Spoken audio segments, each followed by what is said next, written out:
Hey everyone, it's Caitlin and welcome to another video. This video is going to be more of a chit-chatty video.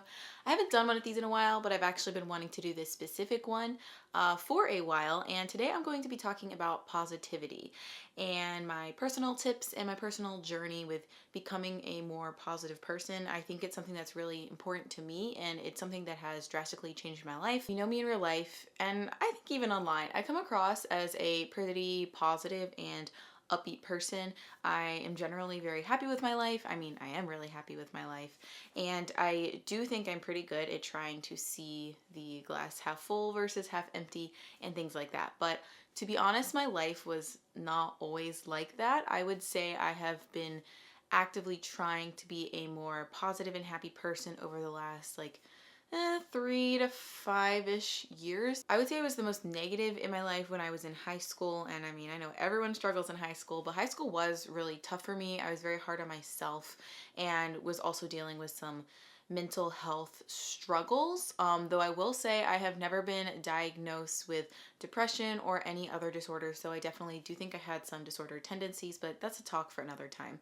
But if you are struggling with depression or anxiety or any other mental illness, I just want to say that I completely acknowledge your illness, and I understand that my tips and my own life experience is not going to be the same for you. I can't just tell you to feel happy or give you tips and then expect someone with depression to feel better. You know, I'm kind of stumbling over my words right now, but I just want to say I acknowledge that mental illness is a real thing and you can't just tell someone to snap out of it. But like I was saying, I was really hard on myself, and I think because of that, mentally hard on other people, I feel like I was a very judgmental person and I was very picky, and I never thought that I could be good enough, and I think I would project that onto other people as well. Not necessarily externally through my thoughts and actions, I'd say most of the time, but internally, for sure. It's not something that I'm proud of, but it is something that I would be willing to admit.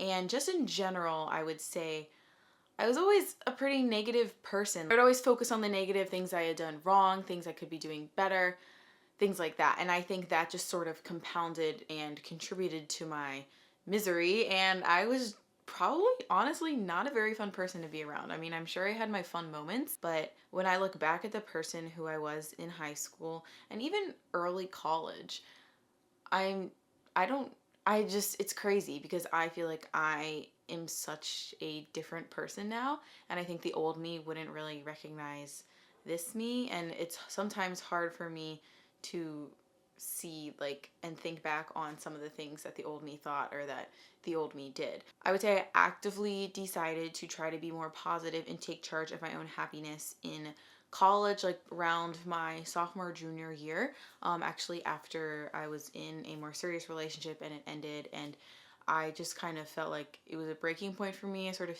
hit very close to rock bottom with my self-esteem and just my value in myself. But then from there, I decided that, hey, this is my life. I gotta live it. And I started to do these tips that I'm going to share with you now. Or maybe they're not even necessarily tips. They're sort of my progression to, I guess, finding my current happiness and state of gratitude. And my first tip would honestly be to be alone. I don't just mean hang out in your room alone and watch Netflix. I mean, take yourself on a date or spend time to get to know yourself. Think about your likes and your dislikes and who are you as a person and what are your goals. Because I think sometimes it's so easy to get caught up in the little minutia of life and petty things that are stressing us out, and you don't even really think to sit down and be like, hey, am I even happy with my current life right now? Is there something that I could be doing to change that? So when you spend more time alone and you get to know yourself, I also think that it goes hand in hand with learning to love yourself and appreciating yourself for who you are. And I'm not saying you can't do that while you're in a relationship, but for me, I had pretty much hated myself in high school. So it took me a long time, 3 years, in order to be comfortable with myself and fully love myself and accept myself for who I am. So this is definitely not an overnight thing. It is a journey. There are plenty of ups and downs, and I have been on all of them, and I honestly still do continue to go through all of them. But I think you just need to learn to accept yourself. I know for me, I have been teased a lot. Like as a kid, I was teased for being different. And then in high school and in college, I had friends who would like sort of be friends with me. And then I guess they would get tired of me and leave. And all those things sort of reinforced my personal belief that I wasn't good enough and I would never be good enough in life. But then I actually sort of had an epiphany when I was studying abroad in college, and I really got to spend some quality alone time and learn to be independent. If you can study abroad, I would totally recommend it. I mean, my experience totally changed my life. And I think it's because while I was there, I realized that, hey, you know what? Like, I am who I am and I do like myself. And if other people don't like that, that's on them. That's not on me. And why am I wasting so much of my life like caring about what other people think when I could just be doing my own thing and be perfectly happy while doing it? And I think it's kind of an epiphany that each person has to realize like in their own right. Honestly, at the end of the day, although I still am a people pleaser and I do have problems saying no, if someone doesn't like me, I genuinely do not care. And I mean that in the best way possible, but I'm not going to let someone else's judgment of me directly impact my own happiness because I'm in charge of my own happiness. Why waste the negative energy and your negative thoughts on something that someone else is going to say about you? And yes, I will fully admit it is a lot harder when there are a lot of people saying negative things about you. And if you are a subject of bullying on a larger scale, even on a small scale, like I am really, really sorry. You don't deserve that. And you should find better friends because I promise there are people out there who love you and respect you for who you are. And once I started to love and respect myself for who I am, I think those people sort of came into my life, or I realized who my true friends were and the people who are going to support me and love me no matter what I do. So all throughout this journey of learning to love and accept myself, and ultimately, because I do love and accept myself, become a more positive person, I did a lot of different things. And honestly, for me, the biggest one was starting a yoga practice. And I know a lot of people say that, and I do talk about yoga pretty frequently. I mean, it is a huge part of my life. It is something that I genuinely love, and I look forward to doing it every day. For me, it's sort of my form of meditation and mindfulness. And once I started practicing yoga, I can say I have become so much of a better person. I think maybe because it's a slower practice and there is mindfulness incorporated throughout it, and you're getting in tune with your body and working out different like restrictions that you have within your own body and really learning about yourself. I think it helped me on my journey to self-discovery. I am so much more of a calm and collected person now than I was in high school. In high school, I was a total hothead. I had a really bad temper. I had a really bad mouth. Like, if anything happened that didn't go according to my plan, I would immediately get angry. And if there wasn't someone else that I could take it out on, not physically, but just like yelling wise, I would take it out on myself. But now I've just noticed, even when a stressful situation happens or even when something is going wrong, I feel like I have this ability to pause, tell myself that it's okay, I don't need to freak out right now, just take a deep breath in and then really assess the situation almost as if I'm looking at it objectively and seeing if it's really worth getting angry over. And I've said this before, but it's like, why should I waste my life thinking about negative things when I could be focusing on the positive and all the good things that I have going for me? I like to take a step back and say, hey, in 5 years or even 5 freaking months from now, are you really going to care about this? And if the answer is no, I would say it's not even worth stressing out about right now. I do this all the time because there's so many stupid things in life that we can get worked up over, when in reality we should just be taking a deep breath in, moving on. The past is the past. You can't change it. You can only change your current perception of your reality right now. And then if you are focused on the current moment and making it the best moment that you possibly can, that in turn is going to positively affect your future. I've talked a little bit more about my own personal journey with yoga in another video, so I'll link it here. I could honestly talk about it for hours, but I did also employ other active, what I call coping strategies. Just when I'm feeling stressed or I'm feeling negative thoughts start to creep in, I like to do these things when they're coming in and also on a regular, consistent basis, and I feel like they help me to become a more positive person. One of them is spending time outside. I just think spending time in nature and realizing that you are such a small speck and that nature is so freaking beautiful, and just seeing the pristine, like untouched wonder of the world. I don't know. I really feel like I can find myself through nature. I love spending time in it. It just immediately calms me down and soothes me, and I'm an emotional person, so sometimes if it's really pretty, I cry, but obviously you don't have to get as intense as me. But even if you don't live in the cutest area, you should still spend time outside. I'm really grateful that I moved to the Pacific Northwest because it is honestly so stunning out here. I still am not sick of it. I'm sitting in traffic on the highway and I see the mountains and the trees, and I'm so grateful to be here. But even when I lived in Miami, I would go on walks every day and I would just walk through residential neighborhoods. There wasn't anything too particular. But another one of my tips is like finding the small things in life that you can appreciate. You don't have to live next to like a beautiful tall mountain in order to think that the area outside around you is beautiful or the city where you're from is beautiful. Like on Miami, I would love looking at the houses and appreciating how they slightly changed over time with the seasons, or seeing how the mangoes would slowly grow on the trees before they fell, or even looking at the flowers on someone's front porch and watching how they changed with the weather. I just have always loved being observant of tiny little details, and I feel like you could focus on one tiny little thing in nature and then realize how complex that one little tiny thing is, like a flower. There's so many different aspects and things contributing to it. And for me, it's just a mind fuck. Obviously, I love nature.